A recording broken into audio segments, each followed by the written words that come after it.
안녕하십니까. 함께 건강농장입니다. 오늘은 유기농업 기능사 실기 총괄 문제 1 한번 그걸 다 한번 만들어 봤는데, 오늘은 필기 시험 중에서 기출문제 중에서 출제된 문제를 한번 선정해 봤거든요. 2016년부터 20년까지 최근 5년 동안 필기 문제에서 나왔던 문제를 한번 제가 뽑아 봤습니다. 실기에서 나올 만한 문제를. 그러나 이거에 앞서 출제 동향을 볼 것 같으면 이번에 단답형 문제가 많이 출제된다고 합니다. 그리고 비교적 쉽게 출제가 예상된다고 하더라고요. 그러고 설명하라 또는 2, 3개 문제를 써라 하는 이런 문제는 잘 안 나온다고 합니다. 이것은 기사나 산업기사 같이 어려운 그 시험에 출제된다고 합니다. 출제 예상을 한번 볼 것 같으면 우선 답이 명확한 문제가 출제될 걸로 예상됩니다. 왜냐하면 논란의 여지가 있는 문제는 잘 안 나옵니다. 그리고 답이 많은 것은 채점할 때 어렵고 또 이것도 논란의 여지가 좀 있을 수 있습니다. 그렇기 때문에 한번 이번은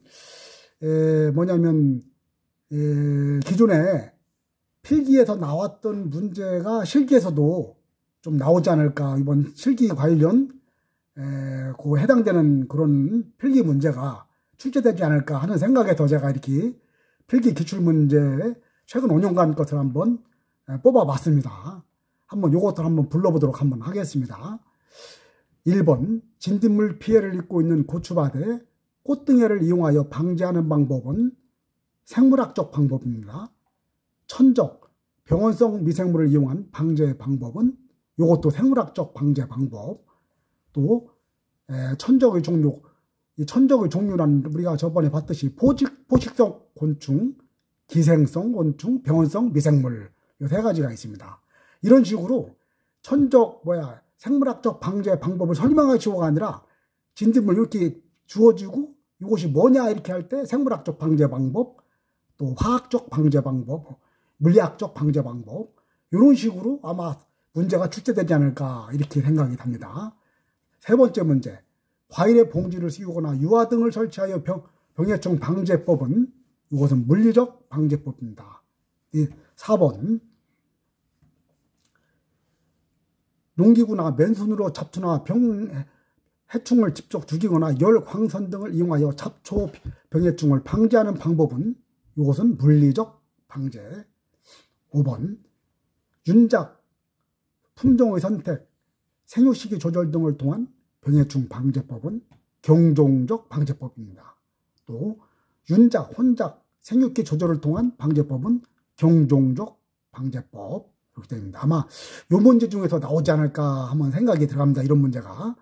그리고 7번 우렁이 농법에 의한 유기벼 재배에서 우렁이 방사에 의해 주로 기대되는 효과는 무엇입니까? 이건 잡초 방제를 위해서 하는 겁니다. 잡초 방제. 8번 토양에 서식하며 토양으로부터 양분과 에너지원을 얻으며 특히 배설물이 토양 입단 증가에 영향을 주는 것은 무엇입니까? 지렁이입니다. 지렁이. 9번 점토가 가장 많이 들어있으며 침식을 가장 받기 쉬운 토양은 식토입니다. 식토는 안정성이 가장 큰 겁니다. 10번 일반적으로 표토에 부식이 많으면 토양의 색은 암흑색입니다. 라고 11번 토양의 색이 검게 보이는 원인은 무엇입니까? 이것은 유기물입니다. 유기물 때문에 그렇습니다.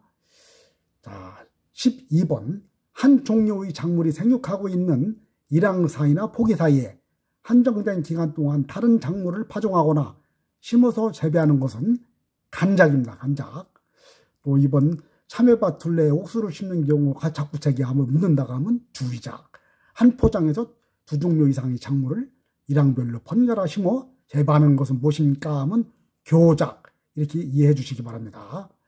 13번 답전윤환 체계로 논을 이용할 때 유기물이 분해되어 무기태 질소가 증가하는 현상은 무엇이냐?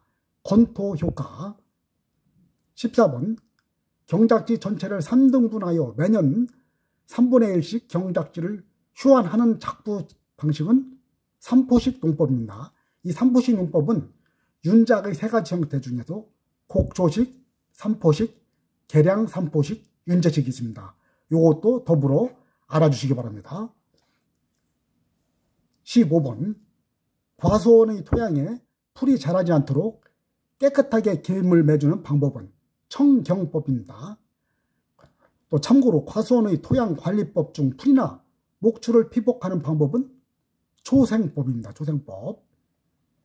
16번 1년생 또는 다년생의 목초를 인위적으로 재배하거나 자연적으로 성장한 잡초를 그대로 이용하는 방법은 아까 위에 얘기한 초생법, 이것도 이렇게 나올 수 있습니다. 자, 참고로 과수원의 토양관리법 중 풀이나 목초를 피복하는 방법은 초생법. 이것도 제가 여러 번 했네요. 이거 참고해 주시기 바랍니다. 17번 벽실을 토속하기 위해 물에 녹이는 물질은 무엇인가? 소금, 소금 염수선 뭐 이런 게 많이 나오고 있죠. 요거 뭐 비중은 1.13, 요것도 더불어 알아주시기 바랍니다. 18. 유기농업을 포함해 식품에 관한 국제 규격을 제시하는 기구는 국제식품규격위원회네. 코덱스 CODEX입니다. 19. 농산물 안정성 확보를 위해 생산 단계부터 최종 소비 단계까지 관리사항을 소비자가 알 수 있게 하는 제도는 GAP입니다. 이것은 우수 농산물 관리 제도입니다. 20번 우리나라 밭 토양이 가장 많이 분포되어 있는 지형은 곡간지입니다. 여기 보면 곡간지 및 산록지와 같은 경사지에 많이 분포되어 있다고 책자에도 나와 있습니다. 21번 벼를 재배하고 있는 논토양의 색깔이 청해색을 나타내면 어떤 조치를 하는 것이 바람직한가? 이것은 배수를 한다 이렇게 되어 있었습니다. 자, 22번 벽시의 종자 선별 방법 중 까락이 없는 뭉근 매별을 염순할 때 가장 적당한 비중은 아까 얘기했듯이 1.13입니다. 1.13. 23번 목초, 녹비 등을 나무 밑에 가꾸는 재배법으로 토양 침식이 방지되고 제초 노력이 경감되며 지력도 증진되는 재배법은 무엇입니까? 초생법입니다. 초생재배입니다. 이것은 재배라고 물으면 초생재배라고 답해 주시기 바랍니다. 24번 토양 시비 효과와 비옥도 증진을 위해 리베치던가 자원형 같은 작물은 이것은 녹비 작물입니다. 25번 퇴비의 부속도 검사 방법이 아닌 것은 이렇게 아마 주어지고 저기도 할 수가 있습니다. 관능적, 탄질비 판정법, 종자 발화법, 물리적 방법 이렇게 딱 하면 이게 물리적 방법입니다. 물리적 방법이었고 화학적 방법입니다. 화학적 방법. 화학적은 탄질률에 의한 방법, 비닐봉투법, 관능법은 형태에 의한 방법, 색에 의한 방법, 색에 의한 방법, 냄새에 의한 방법, 관측법 이런 게 있죠. 종자 발화법은 종자 발화법 이것은 지렁이 뭐라고 할까? 좀 기억이 안 나네. 그거 좀 알아주시기 바랍니다. 참고적으로.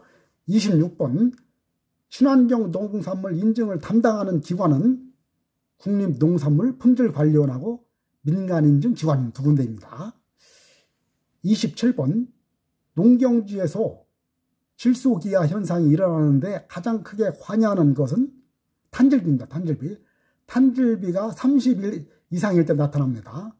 그리고 퇴비의 부속은 탄질비가 22할 때 만축된다고 이렇게 되어 있습니다. 20. 그리고 질소기화 현상은 별도로 이거 가로치고 나올 수도 있습니다. 이건 참고하시기 바랍니다. 28번 물리적 종자 소독 방법이 아닌 것은 이건 냉수온탕 침법, 온탕 침법, 건열 처리, 분의 소독법 이렇게 이제 주어지고 아닌 것을 고르라고 할 수도 있습니다. 이게 분의 소독법은 아니라고 하더라고요. 그러니까 요거 좀 소독 방법 두 가지 같은 경우에는 우리가 또 배웠었죠. 냉수온탕 침법, 온탕 침법. 그리고 29번 이 성분이 많이 흡수한 벼는 도복과 도열병에 강해지고 증수의 효과가 있다. 이 원소는 무엇인가 하면 주산입니다. 이거. 그리고 30 유기축산물이란 전체 사료 가운데 유기사료가 얼마 이상 함유된 사료를 먹여기는 가축을 의미하는가? 이거 100%입니다. 100%. 31번.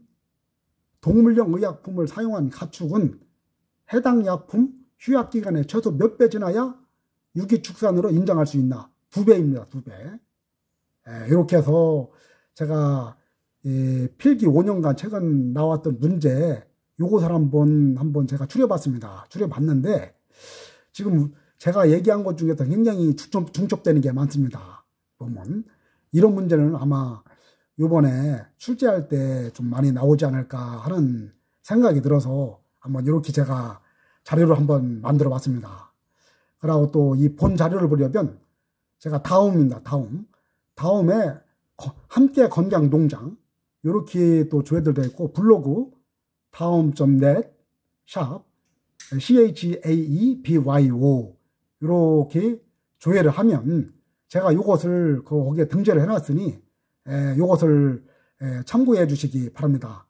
어떻게 보면 공부할 때 너무 어렵게 공부하지 마시고 어떻게 보면 기본적인 부분 이렇게 단답 형식으로 아직 좀 공부가 덜 하신 분들은 시간이 좀 남아 있으니까 이렇게 공부하시면 되지 않을까 하는 생각이 들어갑니다. 어쨌든 제가 이렇게 자료, 저도 시험을 보는 입장에서 이렇게 자료를 작성했는데 이거 여러분들과 같이 공유하자는 차원에서 했으니 제가 다시 한번 말씀드리지만 좀 하다가 좀 부족한 면이라든가 이런 부분은 여러분들의 너른 이해를 부탁드리겠습니다. 어쨌든 여러분들 고생 많으셨고 이번 시험에서 전원이 좀 합격하셔가지고 좋은 소식 있기를 빌겠습니다.